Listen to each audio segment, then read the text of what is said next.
1 Samuel 17. Now the Philistines gathered their forces for war and assembled at Socoh in Judah. They pitched camp at Ephes-Dammim between Socoh and Azekah. Saul and the Israelites assembled and camped in the valley of Elah, and drew up their battle line to meet the Philistines.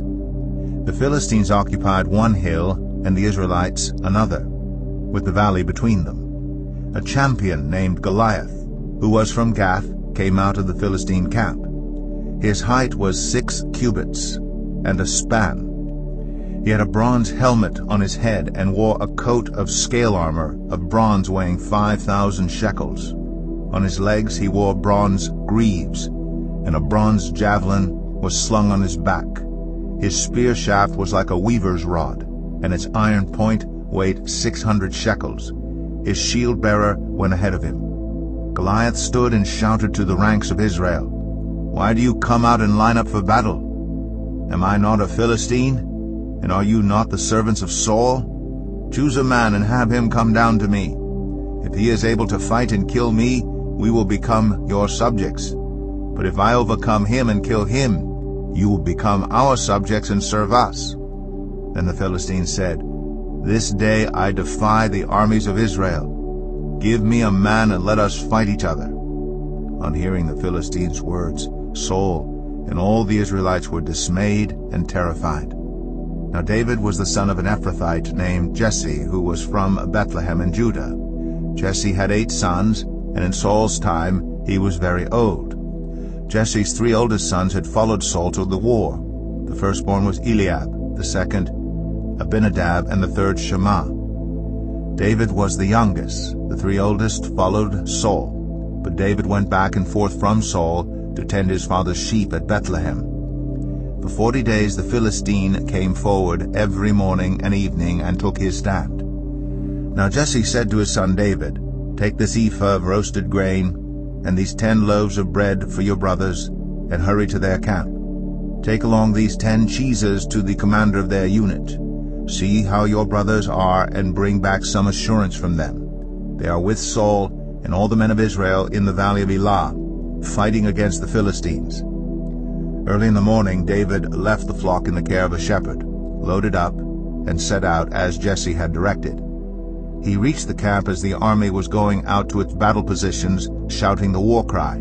Israel and the Philistines were drawing up their lines facing each other.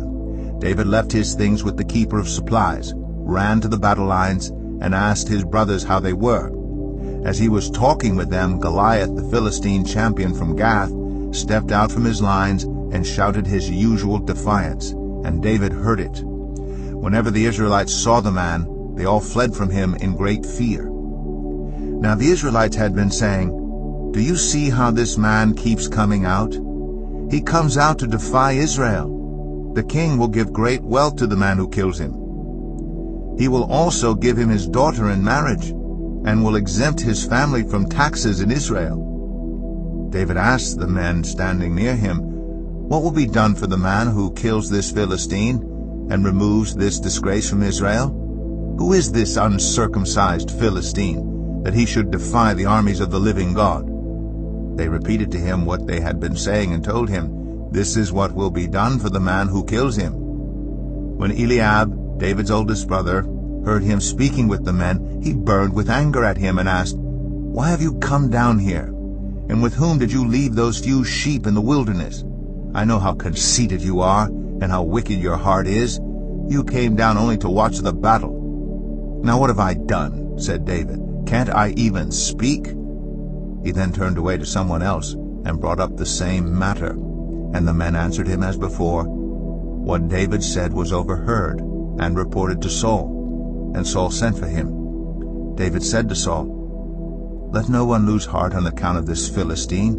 Your servant will go and fight him." Saul replied, "You are not able to go out against this Philistine and fight him. You are only a young man, and he has been a warrior from his youth." But David said to Saul, "Your servant has been keeping his father's sheep. When a lion or a bear came and carried off a sheep from the flock, I went after it, struck it, and rescued the sheep from its mouth. When it turned on me, I seized it by its hair, struck it, and killed it. Your servant has killed both the lion and the bear. This uncircumcised Philistine will be like one of them, because he has defied the armies of the living God. The Lord who rescued me from the paw of the lion and the paw of the bear will rescue me from the hand of this Philistine." Saul said to David, "Go, and the Lord be with you." Then Saul dressed David in his own tunic. He put a coat of armor on him and a bronze helmet on his head. David fastened on his sword over the tunic and tried walking around, because he was not used to them. "I cannot go in these," he said to Saul, "because I am not used to them." So he took them off. Then he took his staff in his hand, chose 5 smooth stones from the stream, put them in the pouch of his shepherd's bag, and with his sling in his hand approached the Philistine. Meanwhile the Philistine, with his shield-bearer in front of him, kept coming closer to David. He looked David over and saw that he was little more than a boy, glowing with health and handsome, and he despised him. He said to David, "Am I a dog, that you come at me with sticks?" And the Philistine cursed David by his gods. "Come here," he said, "and I'll give your flesh to the birds and the wild animals." David said to the Philistine, "You come against me with sword and spear and javelin, but I come against you in the name of the Lord Almighty, the God of the armies of Israel, whom you have defied. This day the Lord will deliver you into my hands, and I'll strike you down and cut off your head. This very day I will give the carcasses of the Philistine army to the birds and the wild animals. And the whole world will know that there is a God in Israel. All those gathered here will know that it is not by sword or spear that the Lord saves, for the battle is the Lord's, and he will give all of you into our hands." As the Philistine moved closer to attack him, David ran quickly toward the battle line to meet him. Reaching into his bag and taking out a stone, he slung it and struck the Philistine on the forehead. The stone sank into his forehead, and he fell face down on the ground. So David triumphed over the Philistine with a sling and a stone. Without a sword in his hand, he struck down the Philistine and killed him. David ran and stood over him. He took hold of the Philistine's sword and drew it from the sheath.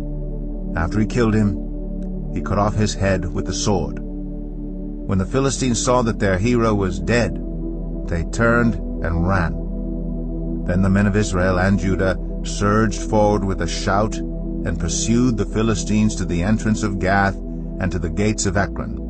Their dead were strewn along the Sharaim road to Gath and Ekron. When the Israelites returned from chasing the Philistines, they plundered their camp. David took the Philistine's head and brought it to Jerusalem. He put the Philistines' weapons in his own tent. As Saul watched David going out to meet the Philistine, he said to Abner, commander of the army, "Abner, whose son is that young man?" Abner replied, "As surely as you live, your majesty, I don't know." The king said, "Find out whose son this young man is." As soon as David returned from killing the Philistine, Abner took him and brought him before Saul, with David still holding the Philistine's head. "Whose son are you, young man?" Saul asked him. David said, "I am the son of your servant Jesse of Bethlehem."